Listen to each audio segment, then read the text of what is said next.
buenas noches con todos. Hoy vamos a hablar sobre el proyecto Glosas Croniquenses liderado por la doctora Lidia Fosa, a quien tenemos acá con nosotros y le vamos a hacer algunas preguntas. Buenas noches, Lidia. Hola, ¿qué tal? ¿Cómo estás?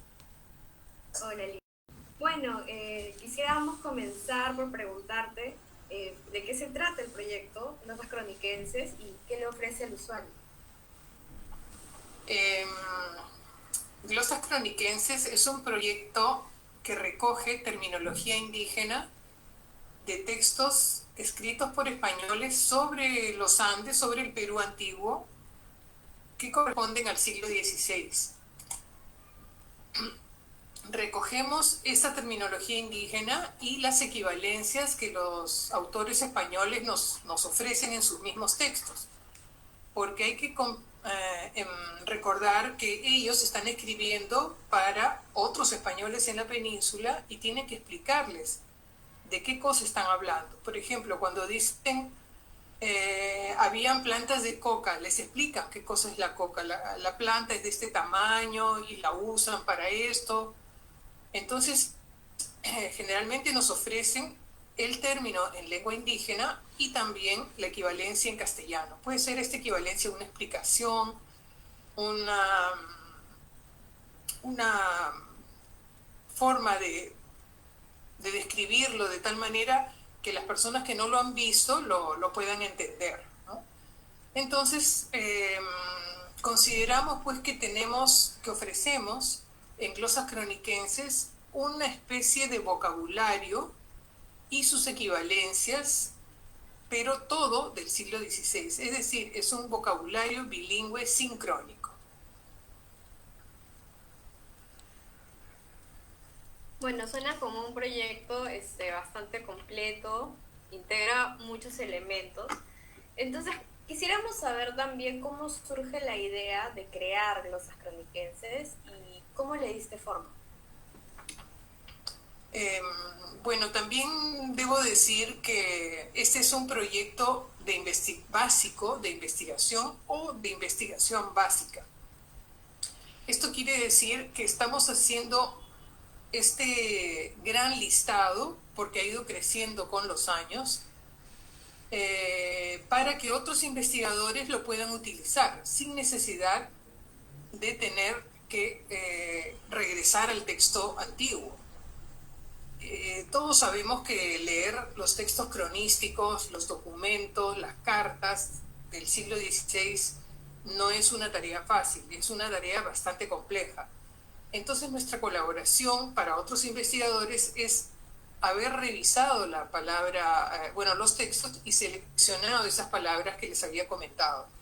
Entonces yo creo que uno de los valores de este proyecto es servir de base para investigaciones de otros autores, de otros estudiosos que pueden ser historiadores, arqueólogos, antropólogos, lingüistas. Es decir, muchas especialidades se pueden enriquecer con esta fuente y pueden utilizarla para sus propias investigaciones. Este proyecto empezó en el año 94, cuando yo estaba haciendo mi tesis doctoral en la Universidad de Michigan. Yo estaba leyendo y estudiando tres autores, que eran Juan de Betanzos, Pedro de Cieza y Polón de Gabro. Entonces, cuando los leía y los iba fichando, me di cuenta que había muchas palabras en lenguas indígenas y también me di cuenta que casi todas las palabras indígenas tenían sus equivalencias en castellano en términos del propio autor. Yo creo que eso es una riqueza muy interesante desde el punto de vista lingüístico y como de testimonio del castellano de una época también.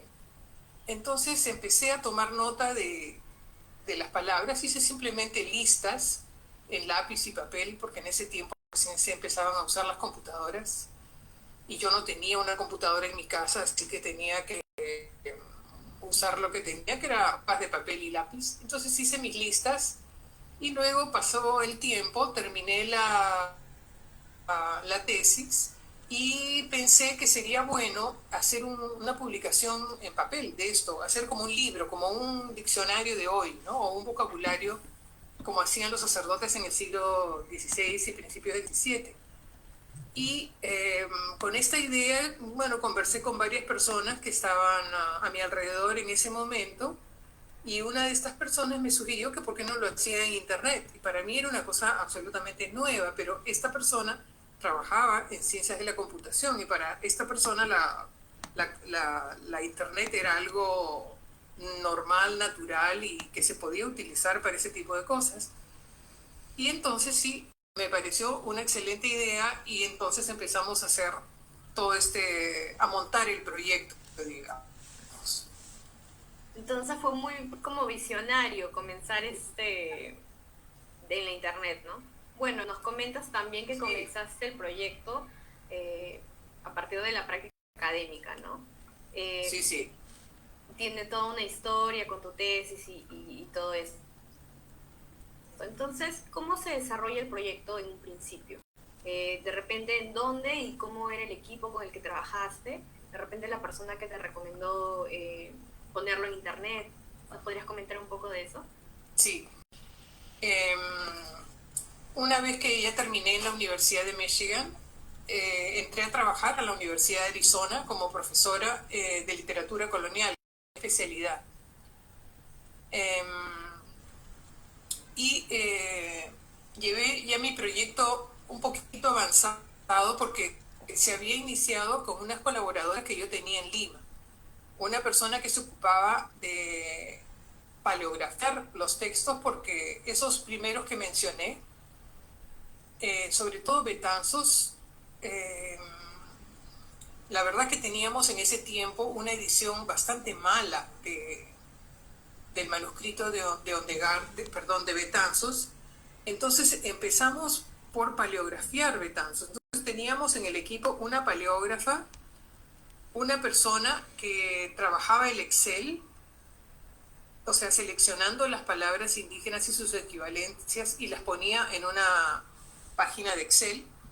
Y también teníamos a una persona que estaba muy familiarizada con la internet y con la cuestión técnica, más técnica que las otras, aunque todas son técnicas llegado el momento, ¿no? Resulta que avanzamos el proyecto bastante, porque cuando, al menos en la Universidad de Arizona, los profesores que recién llegan que recién se incorporan a la planta de profesores, eh, pueden solicitar una beca, una ayuda económica para desarrollar algún proyecto de investigación que tenga. Y entonces yo solicité este fondo, hice mi solicitud para obtener este fondo, y me lo dieron, y con ese fondo empezamos a trabajar con este equipo que estaba en Lima y yo estaba en Arizona. Eh, También teníamos una persona que identificaba las lenguas indígenas, porque ese era otro de nuestros intereses. Una cosa es seleccionar la palabra indígena que está en el texto escrito en español, y esa palabra luego la tenemos que identificar. Pertenece al quechua, al aymara, al taíno, al náhuatl, a qué lengua pertenece, a qué lengua indígena de América pertenece. Eso nos parecía un aporte también a los investigadores, y un aporte para la lingüística americana en general, y la lingüística de las lenguas indígenas, por supuesto. Entonces ese fue el primer equipo, y luego este equipo ya cambiamos, avanzó el tiempo, ya teníamos tres autores, estos tres autores primeros digamos, en línea, pero no teníamos, mejor dicho, los teníamos en Excel y los teníamos, pero no teníamos no teníamos una plataforma donde ponerlos. Esa plataforma la ofreció la Universidad de Arizona, y ahí estuvo casi 10 años. Y luego ya con estudiantes de la Universidad de Arizona seguimos con el proyecto. Y cada verano la universidad solicitaba más fondos, y la universidad me daba dinero para que yo pudiera contratar alumnos que durante el verano o en otras épocas contribuyeran glosas.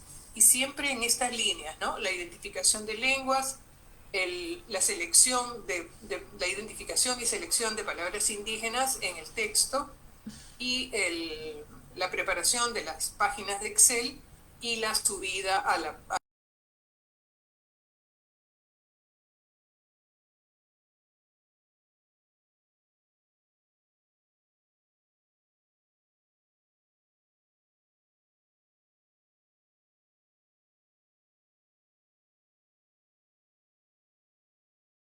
a Perú. A Lima, ¿cómo así llega acá? Ah, ya. Es que una vez que terminé el trabajo en Arizona, ya regresé al Perú y la Universidad de San Marcos, a la Universidad de San Marcos le interesó mucho el proyecto, especialmente a la Biblioteca General. Entonces firmamos un convenio con ellos y tuvimos ahí la página poco tiempo, la verdad, activa, porque todavía está activa en la Universidad de Arizona. Y no solo eso, sino que al poco tiempo las autoridades de San Marcos cambiaron y a la nueva directora o director de la biblioteca ya no le interesó tanto el proyecto. Quizás o yo no lo supe explicar bien o no lo entendió bien o bueno, las prioridades de la universidad eran otras y ya no continuamos con ese convenio. Una vez que terminó el convenio, quedamos unos años sin estar, digamos, en la red. La Universidad de Arizona me avisó que ya lo iban a retirar porque ya había pasado mucho tiempo, ya me habían dado un plazo que había vencido, y en ese tiempo me llamaron de la Universidad Católica porque algunos investigadores habían utilizado la glosa croniquense para sus propias investigaciones. Una vez que conocieron la situación, ellos ofrecieron su red vinculada con la biblioteca. Y ahí estuvimos también unos años y ahí se formó otro equipo de trabajo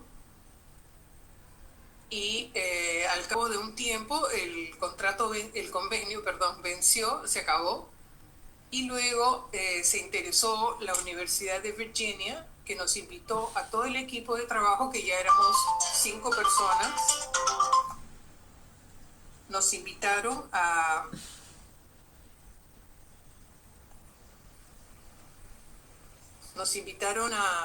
conocer más el proyecto, que lo presentáramos allá y que porque tenían muchas posibilidades de acogernos. Ahora, esa visita fue súper interesante porque el decano, ahí hay un decano que se ocupa de todas las bibliotecas y este señor había desarrollado mucho la idea y creo que creado la idea y la frase de humanidades digitales, inglés Digital Humanities. Y resulta que nosotros con glosas croniquenses, eso es exactamente lo que estábamos haciendo, humanidades digitales. Entonces, de entrada, eso le interesó mucho y realmente tanto él como una de sus profesoras, una colega historiadora, organizaron de tal manera la visita que muchos de otros profesores e investigadores nos explicaron cómo hacían ellos sus propios proyectos, que eran de alguna manera similares a los nuestros. Y no solo eso, sino que identificaron qué personas nos podían ayudar en la parte técnica, porque la otra parte, digamos la parte que tiene que ver con la computación y con subirlo a la internet y esto, porque los otros aspectos ya los teníamos bastante cubiertos. Para esto ya habíamos pensado que sería interesante incluir mapas en glosas croniquenses, porque los autores españoles van desplazándose por el Perú antiguo y van indicando qué topónimos visitan, qué lugares visitan, a qué topónimos corresponde. Entonces se nos había ocurrido que sería interesante ilustrar los viajes con mapas. Y teníamos varias otras ideas, como por ejemplo, que la palabra no solo se viera, sino que se escuchara. Y también teníamos la idea de establecer categorías. O sea, cada palabra seleccionada podría pertenecer a alguna categoría y esto facilitaría la búsqueda también de, de la terminología y de los temas en los que cada investigador estaría trabajando. Entonces, la Universidad de Virginia nos dio muchas herramientas para continuar con el trabajo, que ahora está alojado en una plataforma que se llama GitHub, que si la ven en el chat, ahí está la dirección. Realmente yo y creo que todo el equipo estamos muy agradecidos por este gran apoyo que nos dio la Universidad de Virginia y realmente en estos últimos 2 o 3 años hemos avanzado muchísimo en lograr o tratar de lograr y de incorporar las nuevas ideas que han ido surgiendo para que el glosa chroniquensis sea mucho más rico y más interesante. Bueno, a partir de lo que nos cuentas, suena que el proyecto ha tenido un largo camino y ha pasado por la consultoría, el consejo de varias personas, varios profesionales. Suena muy, muy interesante y bueno, yo creo que queda preguntar en qué etapa están ahora con el proyecto, ¿no? ¿Qué es lo que sigue? ¿Qué es lo que están pensando a futuro? Fíjate que, como te digo, empezamos con 3 autores. Ahora tenemos 17 y dentro de poco vamos a tener 18 y así cada semestre añadimos uno más o menos. Y otra de las ideas que han ido surgiendo de los trabajos en equipo ha sido realizar fichas léxicas. Esto es que escogemos alguna palabra del glosario y hacemos un pequeño estudio lingüístico, histórico o antropológico o de algún otro tipo que nos dé más información sobre alguna palabra específica. Estas la ponemos primero en una página de glosas en Facebook, porque ahora Glosas también tiene un Facebook, y también la colgamos de la página general de glosas chroniquenses. Eso nos ha parecido interesante porque creo que por una parte da a conocer a un público un poco diferente la existencia de glosas y por otro lado creo que estamos colaborando con el desarrollo de la lingüística en nuestro país y también estamos contribuyendo a recuperar mucha terminología de lenguas indígenas para los vocabularios actuales y antiguos y actuales que están ahorita en uso. Entonces, de varias formas es una manera de darle una nueva vida a las lenguas indígenas y apoyar su desarrollo y su uso. Bueno, ¿y hacia dónde nos dirigimos? Yo creo que a continuar, ¿no?, lo que hemos empezado y a seguir porque tenemos muchísimos autores, incorporamos cartas, documentos y textos llamados crónicas, textos cronísticos. Realmente tenemos una gran cantidad de material ya trabajado y por trabajar. Por ejemplo, ahora estamos pensando iniciar con las relaciones geográficas, que son documentos súper interesantes, que a veces no se les conoce o no se trabajan mucho y que están llenos de información sobre los primeros tiempos de la presencia española en nuestro territorio.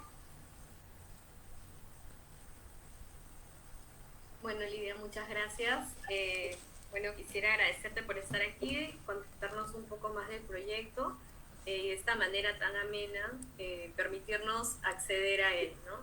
Supongo que queda nada más invitar a las personas a que entren al proyecto, en la página del proyecto. Ahorita está la dirección, el link en los comentarios, si quieren lo pueden revisar, y también, bueno, acercarse a la página de Facebook de Glosas Chroniquenses para ver todo el material que surge ahí cada cierto tiempo. Bueno, muchas gracias. Ok, chao. Chao.